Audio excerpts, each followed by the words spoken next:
두둥! 오늘은 애플민트 가지치기 하는 날. 물 부족으로 이렇게 가늘게 우짜란 애플민트. 내년 봄까지 기다리기 어려워 오늘 가지치기를 해주려 합니다.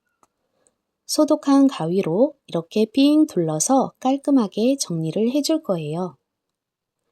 애플민트를 가지치기 하고 특징과 활용법을 알아보아요.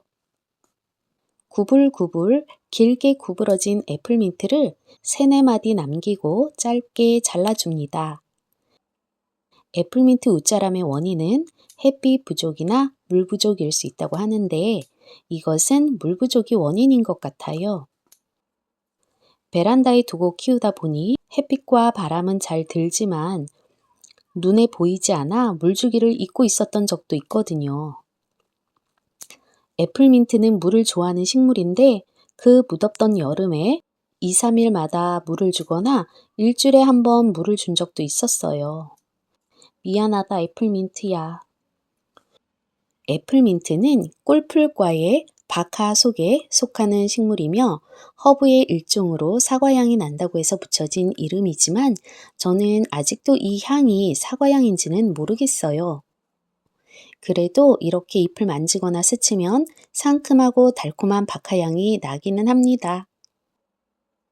한 번에 3분의 1 이상을 제거하는 과도한 가지치기는 식물의 스트레스를 유발시키고 전반적인 건강을 해친다고 해요. 그러나 줄기가 많이 늘어져서 저는 이렇게 많이 잘라냈답니다.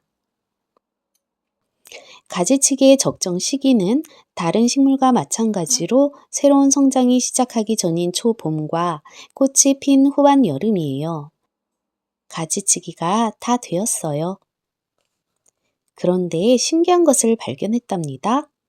여기 큰 중앙의 줄기에서 우측으로 이렇게 뻗어나온 줄기를 보세요.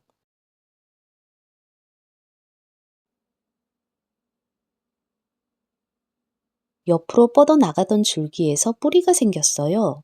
그리고 그 지점에서 다시 새로운 줄기가 자라나왔어요.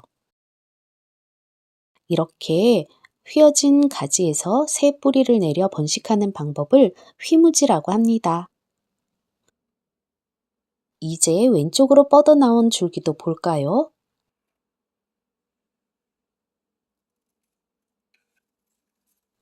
이렇게 화분을 삥 둘러 자라고 있었어요. 줄기 끝이 땅굴 파듯 흙으로 들어가고 다시 나오고 화분의 장벽을 타고 파도를 치는 듯 하네요. 마당에서 애플민트를 키우게 되면 이러한 강한 생명력으로 뿌리와 줄기가 많이 뻗어나가 애플민트 밭을 이룬다고 합니다. 이렇게 두 곳에서 수확한 애플민트를 어떻게 할까요? 튼튼한 아랫줄기는 화분 빈 곳에 삽목을 해봅니다.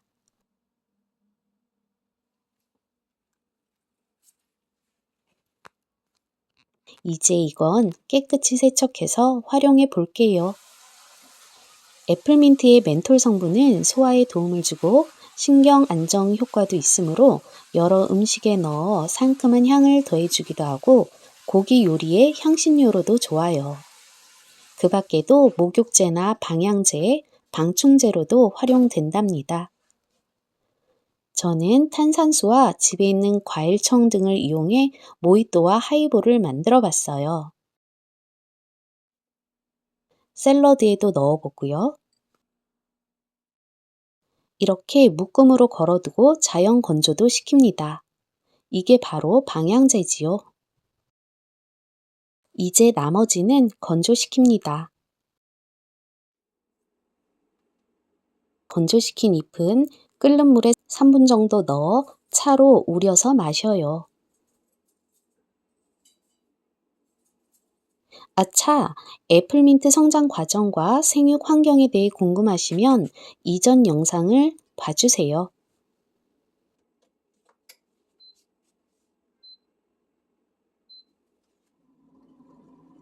물이 끓을 때 퍼지는 허브 향이 아주 좋아요.